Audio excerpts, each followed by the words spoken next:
Hello and welcome to Agency Leadership Live. I'm Chip Griffin, and we've got another great show on tap today, if I do say so myself. And heck, I'm the host, so why wouldn't I say that? Today we are going to be talking about the fallacy of the full service agency. And this is something that comes up quite a bit in my conversations with agency owners. And in fact, I just heard discussion of it on a webinar I was listening into earlier this morning, featuring Jenny Dietrich, my co-host on the Agency Leadership Podcast. She was doing a webinar with SharpSpring, a a CRM system targeted primarily at agencies to resell to their clients or use with their clients. And in the course of this webinar, the topic of full service agencies came up a few times, and it's something I had planned to talk about anyway, so that's some great synergy there, I suppose. So full service agencies, let's just dive right into this, because full service agency is something that I hear a lot from folks, and I understand the impulse to call yourself a full service agency. But the reality is you probably aren't a full service agency.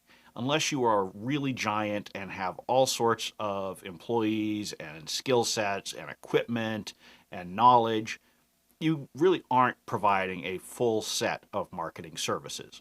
Now, you may be providing a full set within a subset, okay? But that's not truly full service. So it's a term that I think you need to be careful about using. But let's say, just for the sake of argument, that you truly are trying to be full service. That's not going to work. And I'm going to give you 5 or 6 reasons why it's not and what you can do about it. So let's start with the reasons why it's not a good idea to even try to be a full service agency. And the first is that it just spreads yourself too thin.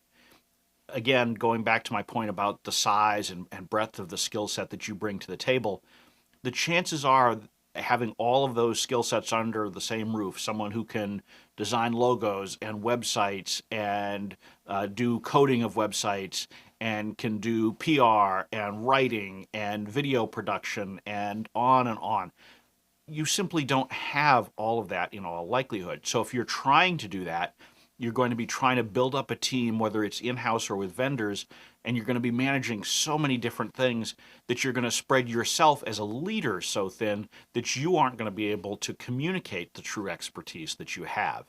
And you're not going to be able to convince clients of that. And that's really the second problem with trying to be full service, is that you don't become known for anything. Because if you try to be known for everything, you become known for nothing. And same thing if you're brick and mortar, if you're running a retail store or something like that, it's very difficult to go out there and say that you're competing with, say, a Walmart that has everything from groceries to barbecue grills to clothing, etc. If you are a small business, and if you're listening to this, you probably are a small agency, the chances of you being able to compete with the Walmarts of the agency world, really, really small. Frankly, even most of the large agencies have places where they draw the lines.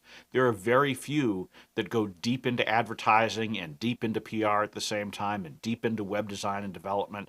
It doesn't happen. And the reason why it doesn't happen is because it's very difficult to demonstrate to clients that you know what you're talking about. And so that's really the third problem, which is that you're not developing true expertise in anything if you're trying to become full service. So if you're full service, you know sort of the top layer, and you can service the top layer of each of the different things that are out there. And frankly, most agencies are going to have to know at least that top level anyway. Even if you don't claim to be full service, you're going to need to know the basics of the peso model, for example, paid, earned, shared, and owned. If you're a PR agency, chances are you're having to at least delve into social and advertising and some of these things because it's necessary in order to get your message out. But that's a far cry from being a true full service agency that does absolutely everything. So you need to have that knowledge, sort of like a general physician. Your family physician knows enough about things so that they can have an initial conversation, but she also knows how to refer you out to the appropriate people when you need something specialized. So she can have that conversation with you about perhaps the heart palpitations you've been having, but she's not going to truly diagnose it, and she's not going to solve it. She's going to pass you on to a cardiologist who can.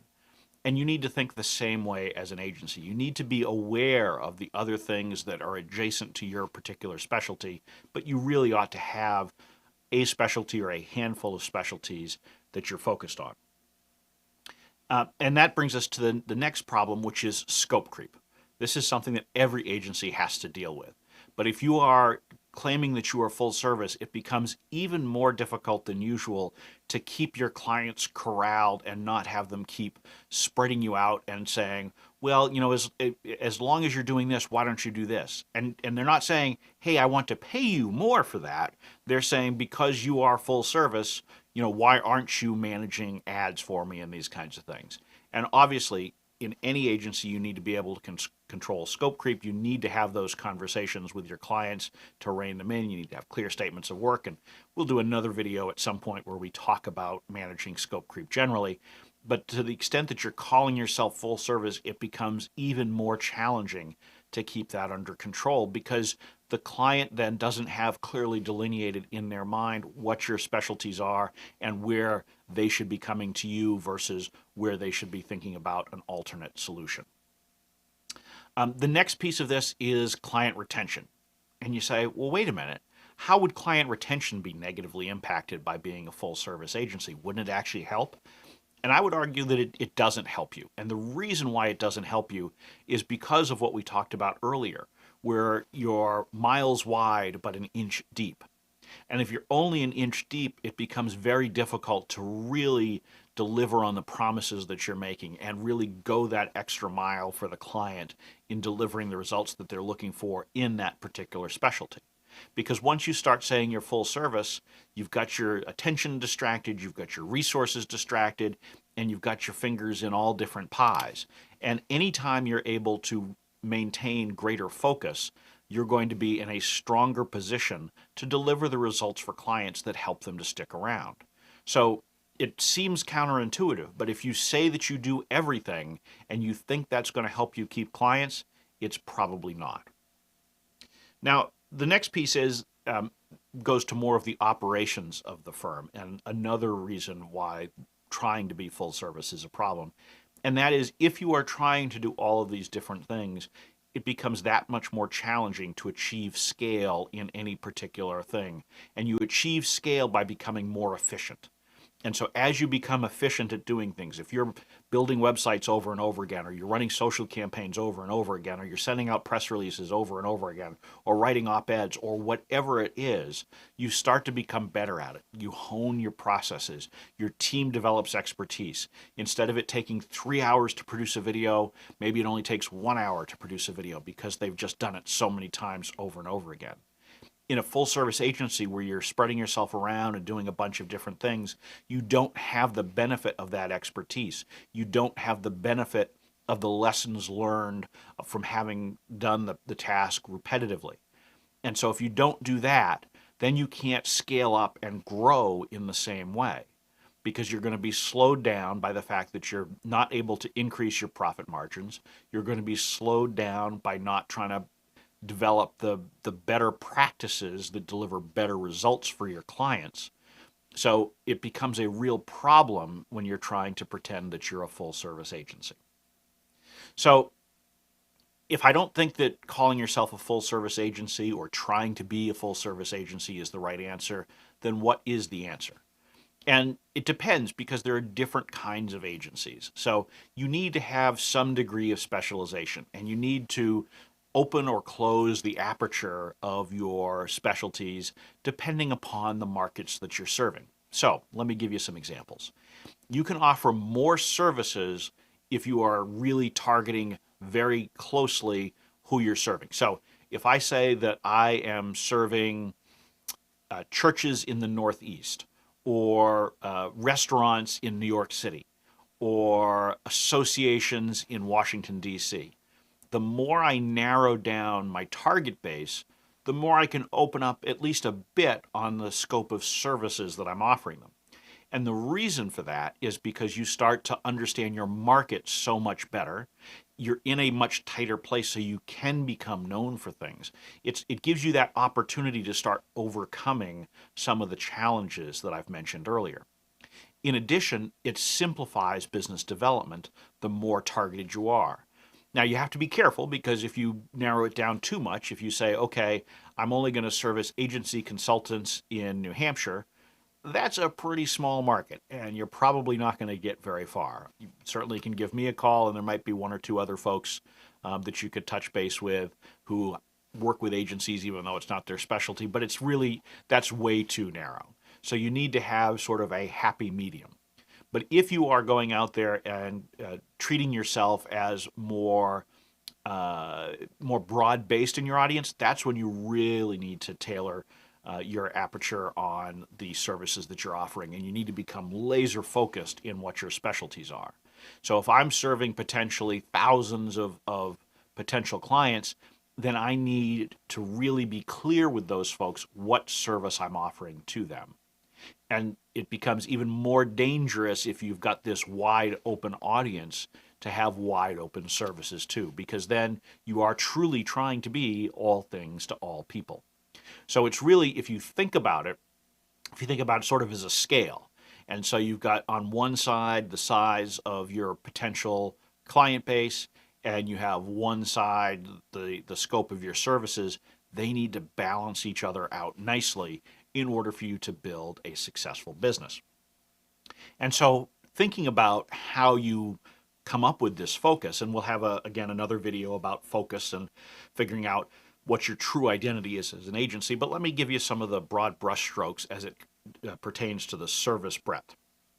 You need to think about what is it that you're known for. So if I went to all of your current and previous clients and said, what is the specialty of Acme Agency? What were they best at? What did they do for you? The chances are they're going to give a fairly narrow description. And the more consistency there is amongst that fairly narrow description, the more you understand perhaps how it is that you want to focus your offering. Because the easiest way to focus your offering is by zeroing in on what you've had success with in the past, what your clients in the past have viewed as successful. So that's the first place to start. So the second piece to look at is, what do you objectively, or as objectively as you can, think you do well? And so this is talking to your team and trying to figure out, where do you really excel? And if you look at the results that you've done for clients and you've produced for them, what do you think are the things that you can help most with? And so that will help you narrow the lens. And then you want to try to think about your target market and your ideal clients and the clients you're trying to attract going forward. So many of you may be looking to make adjustments from the kinds of clients you've had in the past. Maybe you want to go bigger or smaller, or move to an adjacent industry, or you may want to make some tweaks to who it is that you're targeting. And we all do that. Every business evolves on their client base over time as you learn more. You figure out which clients you enjoy working with, which clients you can produce the best results for. So you want to take all of this knowledge from looking in the rearview mirror and then start looking through the windshield and saying, okay, what's on the horizon? What are the services that we can provide that will make the biggest difference for the ideal clients that we'd like to have in the future? And so with that, it helps you to set that scope of services and move away from that full service mindset into a right service mindset, because that's really how you're going to have success over the long term. Now, as you look at this, you also need to think about, what are the adjacent services that you may not be providing directly, but it may be valuable to partner with someone on. And so, for example, a lot of PR agencies have digital firms that they work with consistently, so that if they have a client who says, we need a website for this, or a microsite, or we need to do an email marketing campaign, or landing pages, or whatever, you have someone that's a trusted partner with you. Doesn't mean that you can't work with someone else that the client has brought to the table that they're already working with, but it gives you a way to have that conversation with the client where you say, look, we don't do service Y, but we have a trusted partner that we work with, that we've produced results for and alongside of. And so you want to think about those kinds of relationships, because partnerships can be a great way to grow your agency. It grows you as far as your capabilities. It allows you to deliver more for your clients, Hopefully, it opens the door so that those partners start referring business to you as well. But most importantly, it doesn't suck you into this full service fallacy where instead of having that trusted partner, you say, sure, we can build a website. Sure, we can do a logo. Sure, we can do a landing page. Absolutely, we can do an op ed. Absolutely, we can do press release distribution or whatever it is. Because the reality is, there are people out there who do certain things better than you do. And if you team up with them, you're going to deliver better results for your clients. And I think the key thing to remember here is the way that you build your reputation as an agency is by convincing prospects and clients that you will do right by them, that you will help them get the best results possible. And that may not mean that you take the business yourself. It may mean that you work with a partner to produce something. It may mean that you straight up refer them to that partner. Or perhaps even you refer them to someone who's not a partner, but you say, look, you've come to me for this. This is not really what we're experts in, but I think, agency A, B, or C may be a better solution for you. Trust me when I say that prospects will remember when you make those referrals. They'll remember that you didn't try to pretend to do something because you wanted to be known as a full service agency or you wanted to just take whatever revenue you could get, because they know that you have their best interests at heart. And they'll remember that when they need the services that you do provide and that you are good at and that you can produce results for and that you can scale and build a real business around.